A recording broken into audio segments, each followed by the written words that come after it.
എന്തൊരു വൃത്തിയുടെ സ്വഭാവമാണത്. എന്ത് തന്നെയായാലും 4 പെഗ് അടിച്ചതിന് ശേഷം നിന്റെ കാശ് എടുത്തിട്ട് നമ്മളെ വീട്ടിൽ പോകും. എടാ വരുന്നുണ്ട്. താ ചാരായങ്ങ് താ. മുളക് കൂടി എടുത്തിരുന്നേ. നിനക്കും തയ്ച്ചു തരണോ? ബഹുമാനല്ലെങ്കിൽ മാഡത്തിന് ഇഷ്ടാവില്ല. എന്തുകൊണ്ട് ഇഷ്ടപ്പെടില്ല? ഞങ്ങൾ അല്ലെങ്കിൽ പൈസയുടെ പ്രശ്നത്തില. അപ്പഴാ നീ. ഓ, നിങ്ങൾ പണത്തിന് വേണ്ടി വന്നതാ? അതെ. എത്രയാ വേണ്ടേ? 10 ലക്ഷം ഉണ്ടോ? ഒന്ന് നിക്ക്. എന്നിട്ടാ ചാക്കുന്ന എടുത്തോണ്ട് വരുന്നത്? ഞാൻ അപ്പോഴേ പറഞ്ഞല്ലടാ അവിടെ ഉള്ളതെന്ന്. ഇതാ പലിശ കൃത്യമായി അടയ്ക്കണം, ഇല്ലെങ്കിൽ മാഡത്തിന് ദേഷ്യം വരും. കാക്കാൻ വന്ന ആരെങ്കിലും പലിശ തരുമോ? കടം വാങ്ങാൻ വേണ്ടി വന്നതല്ലേ, മോഷ്ടിക്കാൻ വന്നതാ? മാഡം, നമ്മുടെ വീട്ടിൽ കള്ളന്മാർ വന്നിരിക്കുന്നു.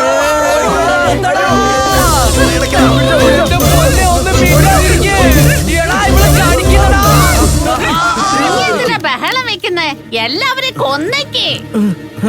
എടാ തെമ്മാടി കൂട്ടങ്ങളെ, ഈ നാട്ടിലൊരൊറ്റ ഒരെണ്ണം ഇല്ല എന്റെ വീടിന്റെ വാതുക്ക വരാൻ. പേടിക്കും. അങ്ങനെയുള്ള ഇവിടെ എന്റെ വീട്ടിൽ വന്ന് എന്റെ ബെഡ്റൂമിൽ വന്ന് എന്റെ പൈസ മോഷ്ടിക്കാൻ വന്നിരിക്കുന്നോ?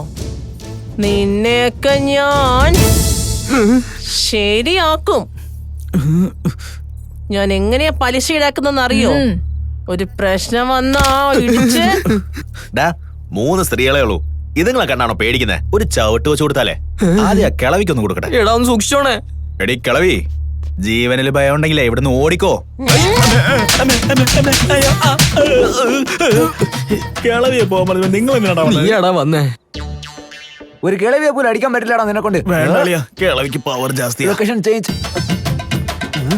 നീ എന്റെ കയ്യിൽ മുളക് പൊടിയിട്ടല്ലേ? എന്താ താഴോട്ട് മേലോട്ട് നോക്കുന്നേ? ഒരൊറ്റ കുത്തുവെച്ച് തന്നാ നീ വിവരം അറിയും.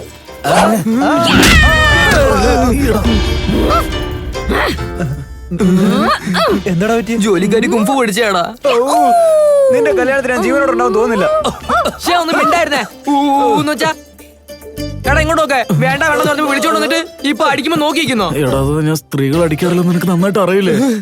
നീയല്ലേ ചെന്ന് ചടണം ചാട്. ഭാഗ്യം ഇല്ലെങ്കി ഇപ്പൊ ഫ്ലൈറ്റ് ക്രാഷ് ആയനെ. ഇങ്ങോട്ട് നോക്കും മേഡം, ഇതൊന്നും തീരെ ശരിയല്ല. എന്താണെങ്കിലും നമുക്കിരുന്ന് സംസാരിച്ചു തീർക്കാം. അങ്ങനെയാണോ? കണ്ടോ, കാലി കെട്ടി പുറകെ വെച്ച എന്റെ ഡീലിങ് അങ്ങനെയാടാ. എന്താടാ സൗണ്ട്? ഈ ആംഗിള് നല്ല രസമുണ്ട്. എടി മാഡം, കഴിഞ്ഞ പ്രാവശ്യം നമ്മുടെ വീട്ടിൽ വന്ന കള്ളന്മാരെ നമ്മൾ എന്താ ചെയ്തേ? ഒരുത്തന്റെ കാല് തല്ലിയൊടിച്ചു, ഒരുത്തന്റെ കൈ തല്ലിയൊടിച്ചു, ഒരുത്തന്റെ കണ്ണ് ചുണ്ടി. അപ്പൊ ഇവന്മാരെന്നെ എന്ത് ചെയ്യണം? ഇവന്മാരെയോ? എന്താ കിളവി അങ്ങനെ നോക്കുന്നേ? ഒരു കണ്ണ് പോയാൽ രണ്ടാമത്തെ ഉണ്ടാവും, ഒരു കാല് പോയാലും രണ്ടാമത്തെ ഉണ്ടാവും. പക്ഷേ ഇത്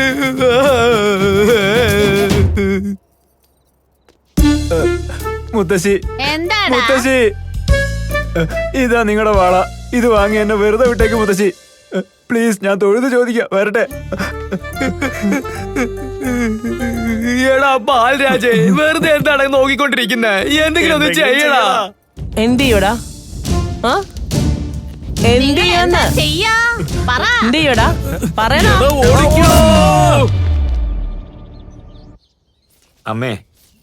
അമ്മേ, ആ ബാലരാജ് ഇല്ലേ, PK എന്ന് പറഞ്ഞ ഒരുത്തനെ വിളിച്ചോണ്ട് വന്ന് നമ്മുടെ ആൾക്കാർക്കൊക്കെ മദ്യം നൽകി വോട്ടിന് വേണ്ടി എന്തൊക്കെയോ ചെയ്യുന്നുണ്ട്.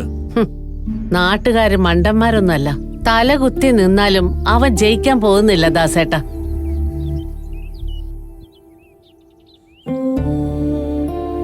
നീ ഇവിടെ ഒറ്റയ്ക്ക് എന്തെടുക്കുക? നിന്നെ അന്വേഷിച്ച് ഞാൻ നാട് മൊത്തം കറങ്ങുക. നമ്മുടെ സമയം തീരെ ശരിയല്ലെന്ന് തോന്നുന്നു. കഴിഞ്ഞ ജന്മത്തിൽ നീ ആരുടെ പ്രേമത്തിനാ എതിരെ നിന്നേന്നറിയില്ല. പക്ഷെ ഇപ്പൊ നമ്മുടെ കാര്യം കട്ടപ്പോകയാ. ഞാനിപ്പോ എന്ത് ചെയ്യണമെന്നാ പറയുന്നേ? നീ ഇങ്ങനെ പറഞ്ഞോണ്ടിരുന്നോ? നീ എന്ത് ചെയ്തെന്ന് ആലോചിക്കുമ്പോ അവിടെ അമ്മ ഒന്നും പറയാണ്ട് വോട്ട് വാങ്ങിക്കും.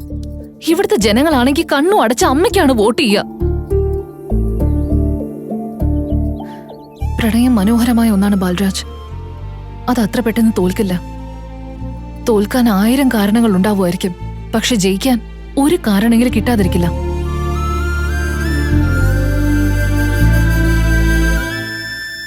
നീ ജയിക്കുന്ന വിശ്വാസം എനിക്കുണ്ട് ബാലരാജ്.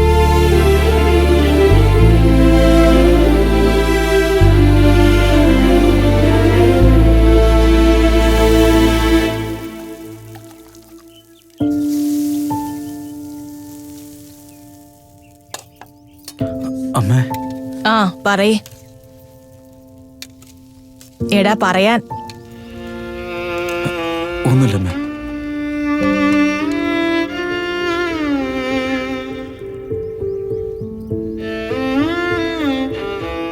ബാലരാജേ,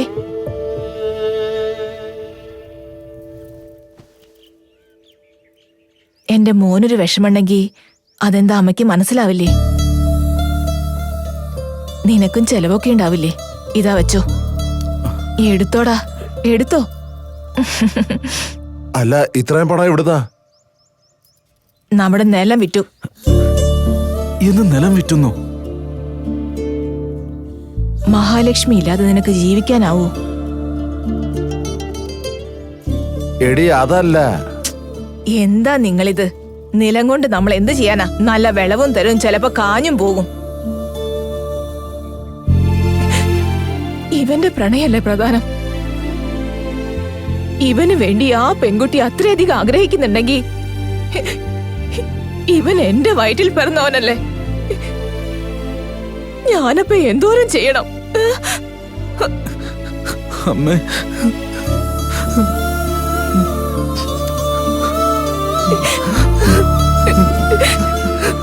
എടാ,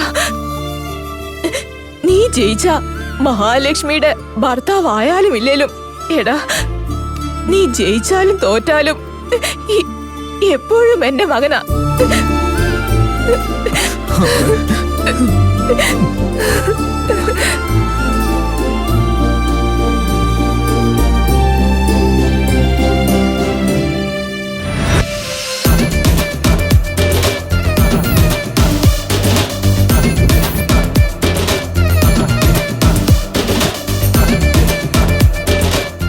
ഞാനും റെഡിയാ. സാർ പറഞ്ഞ തുക കൊണ്ടുവന്നിട്ടുണ്ട്. ഞാനിനി എന്തായാലും ജയിക്കില്ലേ?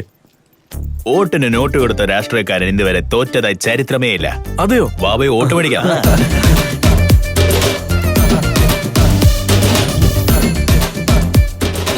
അല്ല, ഈ സ്റ്റൈലിൽ കൊള്ളാല്ലേ? മുനിയമ്മേ, ഏയ് മുനിയമ്മേ. എന്തുവാടെ മുനിയമ്മ ഗിണിയമ്മന്ന് പറഞ്ഞേ? ഓ ഷിറ്റ്, ഞങ്ങൾ വിളിക്കുന്ന രീതി ഒന്നും നിങ്ങൾക്കറിയില്ലല്ലേ? മുനിയമ്മ എന്ന് വെച്ചാ മുനിസ്വാമിയുടെ അമ്മ. മുനിയമ്മേ. വായടക്ക് മര്യാദക്ക് വിളിച്ചിട്ട് വരുന്നില്ല. എടാ ബാലരാജെ, നീ വിളിക്കേ. സരസമ്മേ, സരസമ്മേ, സരസമ്മേ. ആരാ ആരാ നിങ്ങളൊക്കെ? എന്തൊരു കഷ്ട. കണ്ണും കാണുന്നില്ല, കാതും കേക്കില്ല. നിങ്ങൾ ഇപ്പോഴും ജീവനോടുണ്ടായിരുന്നു, ഇനിയും ചത്തില്ലേ? നീ എന്താ പറഞ്ഞത്? ഞാൻ ചാകാൻ പോവാണെന്ന് പറഞ്ഞതാ. ആ, എന്നാ പോയി ചത്തോ. നിങ്ങളൊക്കെ ആരാ? ഞാനാ മുത്തശ്ശി, ശിവയുടെ മകൻ. ഓ, നീയാണോ? നിങ്ങളെല്ലാരും കൂടി എന്തിനാ ഇവിടെ വന്നത്? എന്താ കാര്യം പറഞ്ഞ? ശരി, അതൊക്കെ വിട്. ആദ്യം 2000 റുപ്യ പിടിക്ക്. ആ ശരി മോനെ. അല്ല മുത്തശ്ശി, എന്തുവാടെ ഇത്? പെട്ടെന്ന് മേടിച്ച് ചട്ടെന്ന് പോയല്ലോ. വിളിച്ചേ. മുനിയമ്മേ, മുനിയമ്മേ, മുനിയമ്മേ. ആരാ ആരാ നിങ്ങളൊക്കെ? എന്തോരു കഷ്ട. കണ്ണും കാണൂല, കാതും കേക്കില്ല. എന്തുവാടെ ഇത്? തിരിച്ചും അതേ ഡയലോഗ് തന്നെയാണല്ലോ. ഇതിന് ഓർമ്മശക്തി കുറവാടാ. അമ്മുമ്മേ, ഇതിനു മുമ്പ് പൈസ വാങ്ങിച്ചില്ലേ? പൈസ ബൂട്ട് കട്ടിന് വോട്ട് ചെയ്യേ. എന്താ പറഞ്ഞത്? ഏയ് കിളവി, കാശ് വാങ്ങിയില്ലേ? ദേ കാശ് വാങ്ങിയില്ലേന്ന്. ആ, വളരെ നന്ദി. എന്തുവാടെ ഇത്? അമ്മച്ചിയുടെ സ്പീഡ് ഭയങ്കരാണല്ലോ. ഇതൊന്നും ശരിയാവത്തില്ല. വോട്ട് എങ്ങനെ പിടിക്കണം ഞാൻ പറഞ്ഞുതരാം. വാ. പിന്നെ 4000 റുപ്യോ? ഒരിക്കൽ കൂടെ വിളിച്ചാൽ 2000 രൂപ. വേണ്ട, പോവാം. ആ വാ.